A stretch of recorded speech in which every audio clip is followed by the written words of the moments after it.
নমস্কার, trading journey চ্যানেলে আপনাদের স্বাগত। মার্কেটের 18ই সেপ্টেম্বর 2024 মার্কেটের সিচুয়েশন কি হতে পারে সেই নিয়ে এই ভিডিওর মধ্যে আলোচনা। তো 15 মিনিট চার্টে নিফটির মধ্যে নিফটি একটা আপসাইড মুভমেন্ট দেওয়ার পরে মার্কেট কিন্তু এই রেঞ্জের মধ্যেই একটা সাইডওয়েজ হয়ে রয়েছে। এবং যদি আমরা ডে ক্যান্ডেলে দেখি একটুখানি নিফটিকে, তো ডে ক্যান্ডেলের ফরমেশন আমাদের একটা ডোজি ফরমেশনে নিফটির মধ্যে ক্লোজিং আছে। তো এখান থেকে নিফটির মধ্যে কি সিচুয়েশান থাকতে পারে সেই নিয়েই ভিডিওর মধ্যে কিন্তু আমরা আলোচনা করব। তো নিফটির যদি কিছু লেভেলগুলো আমরা দেখে নিই, নিফটি এখানে কি ফরমেশান দিয়েছে। মার্কেট প্রথমে এত অবধি গেছে, রিটেস্ট করেছে নিচটা, এই লেভেলটাকে রিটেস্ট করে মার্কেট আবার একটা আপসাইড মুভ দিয়েছে,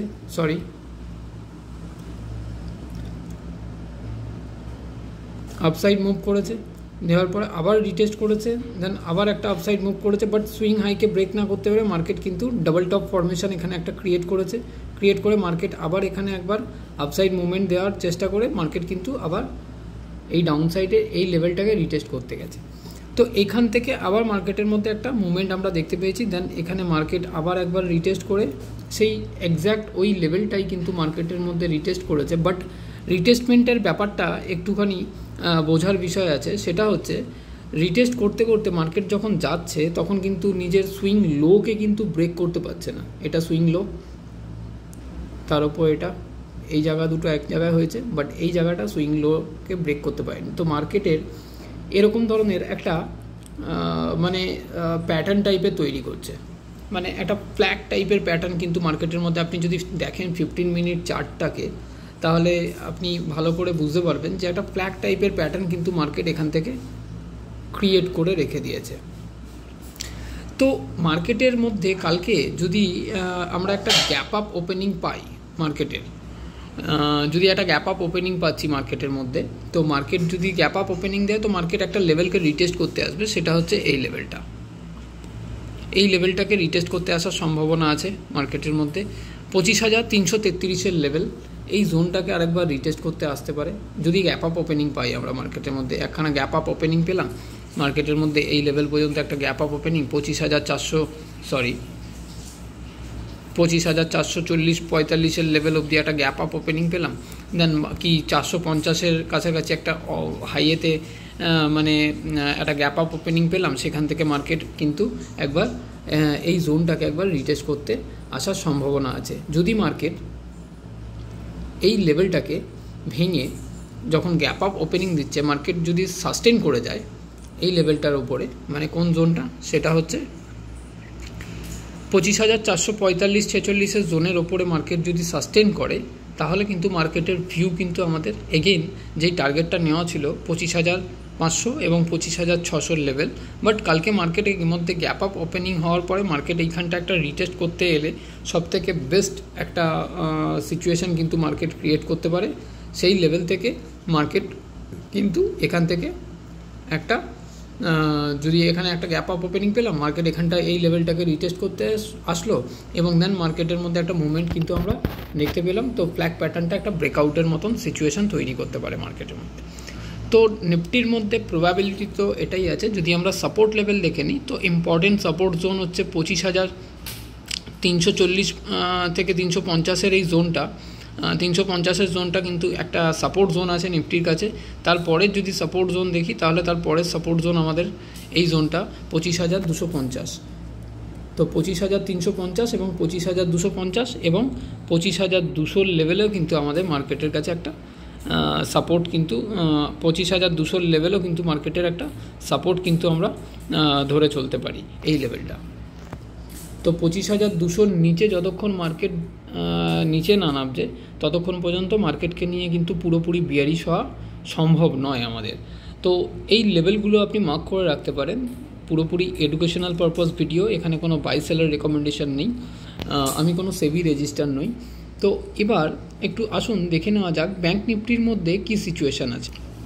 ব্যাঙ্ক নিফটিরও যদি আমরা ডে ক্যান্ডেলে দেখি, ব্যাঙ্ক নিফটির মধ্যেও কিন্তু একটা ডোজি ফরমেশন দিয়ে মার্কেট ক্লোজ করেছে এবং সেখান থেকে মার্কেটের মধ্যে কিন্তু আজকে ব্যাঙ্ক নিফটির মধ্যেও কিন্তু একটা সেলিং প্রেশার এসেছিল, বাট মার্কেট কিন্তু প্রিভিয়াস ক্লোজিংয়ের ওপরে কিন্তু মার্কেট সাস্টেন করে গেছে। তো ব্যাঙ্ক নিফটিকে নিয়েও আমরা কিন্তু নেগেটিভ ভিউ কিন্তু কালকের মার্কেটে রাখতে পারবো না। তো 15 মিনিট চার্টে ব্যাঙ্ক নিফটির মধ্যে কী সিচুয়েশান আছে সেটাই একটু দেখে নেওয়ার বিষয়। তো লাস্ট মুভমেন্টে মার্কেটের মধ্যে কিন্তু একটা সেলিং প্রেশার কিন্তু আসে। মার্কেট এই লেভেল পর্যন্ত 52,145 লেভেলে মার্কেটের ক্লোজিং আমরা পেয়েছি ব্যাঙ্ক নিফটির মধ্যে। আর মার্কেট যদি ব্যাঙ্ক নিফটিও কিন্তু এই লেভেলটা 52,050 এবং 52,100 লেভেল কিন্তু ব্যাঙ্ক নিফটিও কিন্তু রিটেস্ট করতে আসার সম্ভাবনা কিন্তু মার্কেটের আছে। অবশ্যই ব্যাঙ্ক নিফটিও কিন্তু কালকে একটা গ্যাপ আপ ওপেনিংয়ে স্টার্ট করবে এবং গ্যাপ আপ ওপেনিং করার পরে 52,100 এবং 52,050 লেভেল কিন্তু এই জোন দুটোকে কিন্তু রিটেস্ট করতে ব্যাঙ্ক নিফটি আসতে পারে। কারণ ব্যাঙ্ক নিফটির মধ্যেও যদি আমরা দেখে নিই তাহলে এখানে সিচুয়েশান কি ক্রিয়েট করেছে, এখান থেকে একটা আপসাইড মুভ দিয়েছে, দেন মার্কেট এখান পর্যন্ত রিটেস্ট করেছে, এখান থেকে আবার একটা আপসাইড মুভ, এখানে রিটেস্ট, আবার একটা আপসাইড মুভ, আবার রিটেস্ট করে মার্কেট এই পর্যন্ত গিয়ে কিন্তু এখানে একটা ডাউনসাইড মুভ দিয়েছে। তো এখানে ফরমেশনটা কী ছিল, এখানে একটা ডাব্লু ফরমেশন কমপ্লিট করলো, দেন এখান থেকে যদি আমরা দেখি এখানে একটা ডাবল টপ ফরমেশন কমপ্লিট করলো এই লেভেলটা, এই জোনটাতে, দেন এখান থেকে মার্কেট আবার ওপরে গেল, বাট সুইং হাইকে ব্রেক না করতে পেরে মার্কেট কিন্তু এই লেভেলটাকে প্রপারলি রিটেস্ট করতে এলো। তো ব্যাঙ্ক নিফটির মধ্যে যদি আমরা একটু চার্টটাকে ক্লিয়ার করি তাহলে এখানেও কিন্তু একটা ট্রেন্ড লাইনের মধ্যেই কিন্তু ব্যাঙ্ক নিফটি ট্রেড করছে। যদি একটুখানি বড় টাইম ফ্রেমে দেখে নিই ব্যাঙ্ক নিফটির মধ্যেও কিন্তু একটা মানে প্যারালাল চ্যানেল আর কি ব্যাঙ্ক নিফটির মধ্যেও কিন্তু তৈরি হয়ে রয়েছে। যদি মার্কেট এই লেভেলটাকে ব্রেকডাউন করে নিচের দিকে নেবে সাস্টেন করে যায়, এই লেভেলে সাস্টেন করে, মানে এই লেভেলটা কোনটা, সেটা হচ্ছে এই লেভেলটার নিচে, মানে 52,050 নিচে যদি মার্কেট সাস্টেন করে তাহলে নেক্সট সাপোর্ট কিন্তু 51,980-85 জোনটা কিন্তু আমাদের ব্যাঙ্ক নিফটির কাছে নেক্সট সাপোর্ট। এবং রেজিস্ট্যান্স জোন বলতে আমাদের এই লেভেলটা কিন্তু এখন মার্কেটের কাছে ক্রুশিয়াল রেজিস্ট্যান্স জোন, যেখান থেকে মার্কেট বারবার কিন্তু রিটেস্ট করে নিচের দিকে আসছে। 52,775 থেকে 80 জোনটা, এই জোনটাকে যদি ব্যাঙ্ক নিফটি সাস্টেন করে যায় তাহলে ব্যাঙ্ক নিফটির মধ্যেও কিন্তু আমাদের ভিউ 52,500 লেভেল পর্যন্ত আমরা কিন্তু রাখতে পারবো।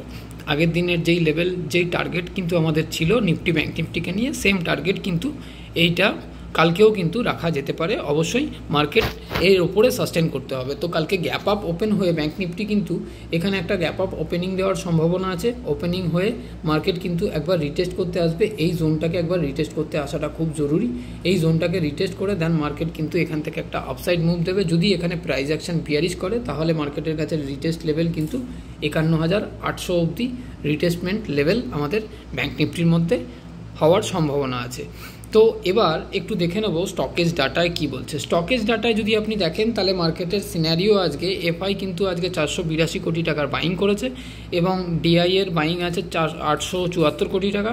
স্টক এফআই ইন্ডেক্স ফিউচারও কিন্তু বাইং করেছে আপনার 425 কোটি টাকা এবং ইন্ডেক্স অপশানে কিন্তু আজকে সেলিং আছে 35,878 কোটি। তো এদিক থেকে দেখতে গেলে স্টকেজ ডাটা কিন্তু বুলিশ আছে। ওভারঅল গ্লোবাল মার্কেট যদি দেখেন তাহলে গিফট নিফটি কিন্তু নিউট্রালে আছে, ডাও জোন্স, নেসড্যাক, S&P 500 কিন্তু পজিটিভভাবেই ট্রেড করছে এখনও পর্যন্ত। এবং ওভারঅল যদি ইউরোপ আর এশিয়ান মার্কেট দেখেন তো একটা নিউট্রাল জোন কিন্তু নিউট্রালভাবে মার্কেট কাজ কারবার করছে। অবশ্যই ফেডের স্পিচ কিন্তু ফেডের রেট কাটের যেই অ্যানাউন্সমেন্ট, সেই অ্যানাউন্সমেন্টটা একটা সেন্টিমেন্ট কিন্তু মার্কেটের মধ্যে কাজ করবে। মার্কেট আশা করি ফেড যদি মার্কেটের যেটা এক্সপেকটেশন আছে 50 পয়েন্ট অবধি রেট কাট হওয়ার সম্ভাবনা আছে, বাট যদি 25 পয়েন্ট অবধি রেট কাট হয় তাহলে কিন্তু মার্কেট একটা নিউট্রাল জোনে থাকার সম্ভাবনা বেশি থাকবে। তো যারা প্রত্যেক দিন ভিডিও দেখেন অবশ্যই কমেন্ট করে জানাবেন ভিডিও কেমন লাগছে, এবং যারা নতুন আসছেন চ্যানেলে ভিডিও দেখছেন তারা অবশ্যই চ্যানেলটাকে সাবস্ক্রাইব করে নেবেন এবং বেল আইকন প্রেস করে রাখবেন যাতে প্রত্যেকটা ভিডিওর নোটিফিকেশান আপনাদের কাছে পৌঁছতে থাকে। আজকের জন্য শুভরাত্রি।